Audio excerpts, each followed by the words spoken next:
and welcome back to my channel named Study Minds with SS. Okay, so today I'm going to discuss utility, which is very important part of economics. Utility से हर बार question आता है, NTA पूछता है utility से, घुमा के पूछे या डायरेक्ट क्वेश्चन पूछे, but every time this topic plays a major role in our NTA syllabus, okay, in our commerce syllabus.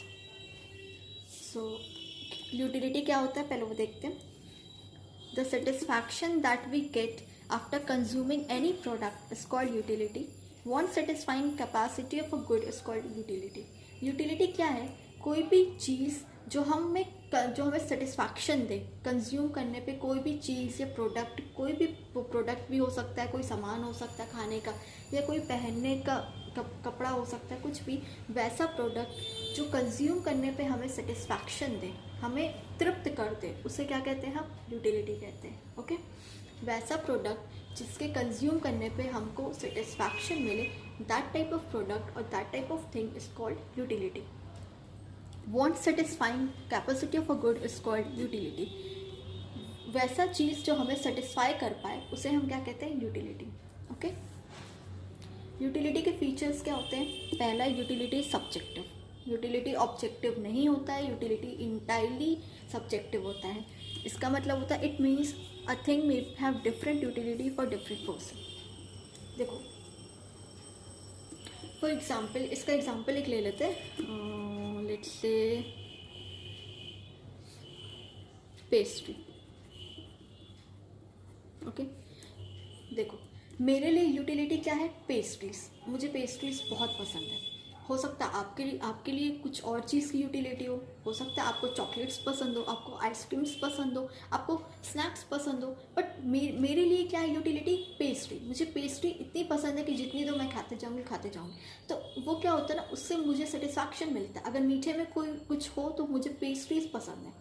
सो ये क्या है? ये सब्जेक्टिव है. मेरे लिए पेस्ट्री हो सकता है आपके लिए चॉकलेट्स हो या आइसक्रीम हो.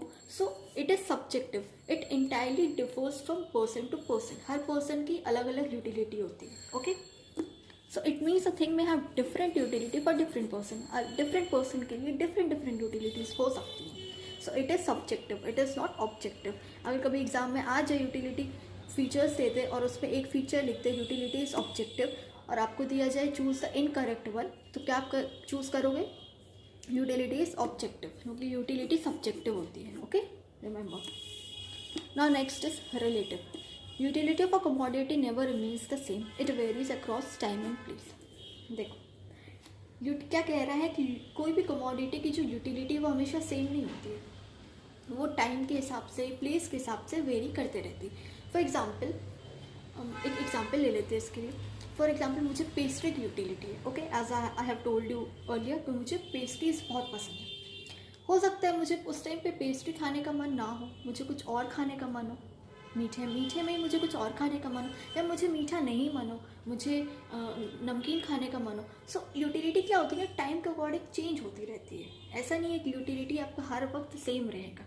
आपका यूटिलिटी टाइम के अकॉर्डिंग चेंज. फॉर एग्जाम्पल, जब आप बीमार पड़ते हो, जब आप सर्दी खांसी या फीवर आपको लगता है, उसके बाद आपको चटपटा खाने का मन करता है. सो ऐसा नहीं है कि मुझे पेस्ट्रीज नहीं पसंद है तो मैं पेस्ट्रीज ही खाऊंगी. ऐसा नहीं है.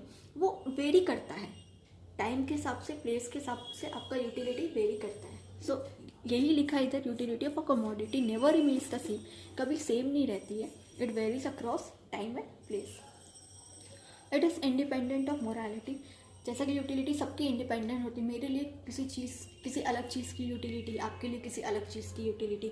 सो ये क्या होता है? ये इंडिपेंडेंट होता है. किसी पे डिपेंड नहीं करता कि एक पर्टिकुलर चीज़ की यूटिलिटी हमेशा रहेगी. Okay, the utility of any product remains for ever. ऐसा नहीं होता है. ये टाइम के अकॉर्डिंग, प्लेस के अकॉर्डिंग ये डिफर करती है और इंडिपेंडेंट होती है. That is every person has different utilities. Okay, अब इसके अजम्पशंस थे. जैसे डिमांड के अजम्पशंस थे कि ये सारी चीज़ें होंगी तभी डिमांड काम करेगी. सिमिलरली यूटिलिटी के भी अजम्पशंस हैं. इन अजम्पशंस को एकदम दिमाग में बैठा लो. ठीक है, अजम्पशन से क्वेश्चन आते हैं, घुमा के पूछता है. अजम्पशन से 5 अजम्पशंस दे दिया जाएगा and you have to find which is the correct one or which is not correct one, like this. Okay, so in this sense the question will be framed by NTA. So assumptions देख लेते हैं. Utility analysis is based on following assumptions. First is rational consumer. Consumer क्या होना चाहिए? Rational होना चाहिए. Rational is called समझदार होना चाहिए, कि उसे पता होनी चाहिए कि उसकी किस चीज़ की यूटिलिटी है. ओके ऐसा ना हो कि कोई वैसा कंज्यूमर हो जिसे खुद ही नहीं पता कि उसे क्या पसंद है, ऐसा ना हो. तो समझदार कंज्यूमर होना चाहिए, दैट इज रैशनल कंज्यूमर होना चाहिए. Second is marginal utility of money is constant. Marginal utility of money is constant. Constant कहने का क्या मतलब कि इसमें इनकम हमारा सेम रहना चाहिए. Income should not change. Okay क्योंकि इनकम हमारा चेंज हो जाएगा तो हमारी यूटिलिटी भी तो चेंज हो जाएगी. सोचो अभी मेरी यूटिलिटी है, मुझे मुझे मुझे अभी स्कूटी खरीदनी है, उससे मेरे को सेटिस्फैक्शन मिलेगा क्योंकि मैं चलाऊंगी. मुझे अभी स्कूटी चाहिए. सडनली मेरे पास बहुत पैसा आ गया, बहुत पैसा आ गया, इतना पैसा आ गया कि मैं 10 कार खरीद सकती हूँ. सो तो क्या मेरी यूटिलिटी चेंज नहीं हो गई? चेंज हो गई. सो इसलिए हमारा यूटिलिटी कांस्टेंट, मनी हमारा कांस्टेंट होना चाहिए, दैट इज इनकम हमारा चेंज नहीं होना चाहिए, तभी हमारा यूटिलिटी वर्क करेगा. Okay now next is independent. जैसा कि मैंने बताया सबके लिए सबकी अलग अलग यूटिलिटीज़ होती है. मेरे लिए किसी और चीज़ की यूटिलिटी है, आपके लिए किसी और चीज़ की यूटिलिटी है. Okay so that is okay. So next and the last one is diminishing marginal utility. ये क्या कहता है कि as and when we are consuming more and more units of a quantity, the units obtained by the successive units will go on decline. देखो क्या कह रहा है कि जैसे जैसे हम ज़्यादा से ज़्यादा यूनिट्स को कंज्यूम करेंगे, जो एक्स्ट्रा यूनिट से जो मिलने वाला यूटिलिटी है ना, वो हमेशा कम होते जाएगा. इसको हम लोग डिटेल में डिस्कस करेंगे. We will be discussing this particular topic in the next class. Detail में पढ़ेंगे, बट अभी के लिए आप इतना जान लो कि जैसे जैसे हम एक्स्ट्रा यूनिट्स को कंज्यूम करेंगे, मेरा यूटिलिटी वैसे वैसे डिक्रीज होता जाएगा. फॉर एग्जांपल मैंने 4 चॉकलेट्स खाई तो मुझे 2 की यूटिलिटी मिली. ओके फिर मैंने 5 चॉकलेट खाई तो मुझे 1 की ही यूटिलिटी मिली. फिर मैंने 6 चॉकलेट खाई ज़बरदस्ती, तो मुझे जो यूटिलिटी उस टाइम पे एकदम ज़ीरो ब्लैंक हो गई. यूटिलिटी मेरी यहाँ से मेरी ऑब्टेन हो ही गई थी. अब मैं 6 चॉकलेट खा लूँगी तो मुझे अब उल्टी सी आने लगेगी. सो मेरी यूटिलिटी उस टाइम पे ज़ीरो, और मैं एक और एक्स्ट्रा अगर खा लूँगी सो आई विल वोमिट, मुझे उल्टी हो जाएगी. सो ये होता है हमारा law of diminishing marginal utility. जैसे जैसे हम एक एक यूनिट को बढ़ाएंगे, हर एक एक्स्ट्रा यूनिट से मिलने वाला यूटिलिटी मेरा घटते जाएगा. Okay so in the next class we will discussing this topic diminishing marginal utility. Okay now see there are 2 types of utility. Utility के भी 2 टाइप होते हैं, cardinal utility analysis and ordinal utility analysis. This also I am going to discuss in the next class. क्योंकि अभी time बहुत हो गया. Okay cardinal और ऑर्डिनल नेक्स्ट क्लास में होगा, और अगर टाइम बचा तो हम लोग डिमिनिशिंग स्टार्ट करेंगे. अदरवाइज डिमिनिशिंग मेरा फिर तीसरे क्लास में जाएगा. ओके दूसरे क्लास में जाएगा, सॉरी.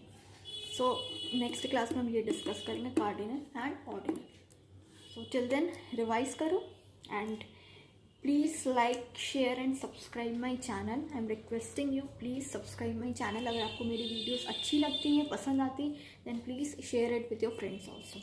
ओके क्योंकि ये 12th का भी बेसिक है, 12th में भी ये पूछता है, तो इसलिए जो 12th के स्टूडेंट्स हैं कॉमर्स के, वो भी ये वीडियो को देख सकते हैं और शेयर कर सकते हैं अपने फ्रेंड्स में अगर अच्छा लगे तो. So till then bye everyone, take care.